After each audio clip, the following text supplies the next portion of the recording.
ஆதிகையிலாசம் அதில் தெண்டனிட்டு நிஷ்டை செய்கிறான் சுருதி முனி. இந்த முனி அடுக்க இவர்கள் 2 பேரை விட்டு அந்த முனிதவத்தை அழிக்கவே சொல்லிடுவோம் என்று சிவம் உரைக்க எல்லோரும் சம்மதித்து அன்று பிறந்த அசுரர்களை தானேவ புராணேசூரன் பொறு நூறானது போல் பராணேசூரன் வாய்களிரு காதவழி.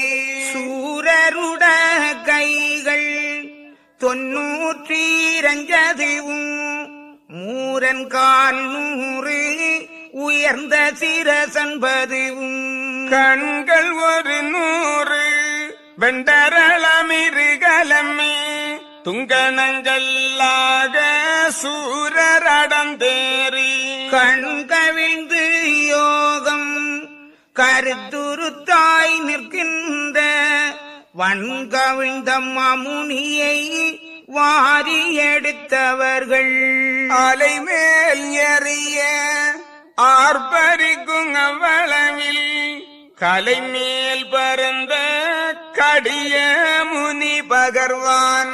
ஏனடா என்னை இருந்த தவசளித்து வீணடா செய்தாய் விழலாய் அறமூடா.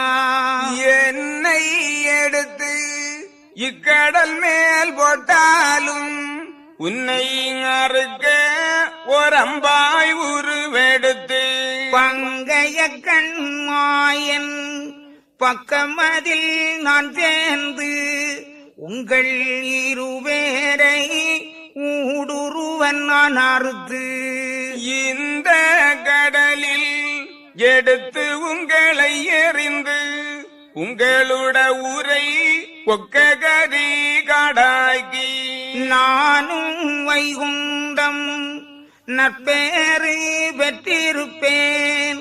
வானுதிரு அணை என்று மாமுனியும் சாபம் விட்டான். உடனே முனியை உயர்த்தி எடுத்த சூரர் கடல் மேல் எறிந்தார் கர்ம விதிப்படியே.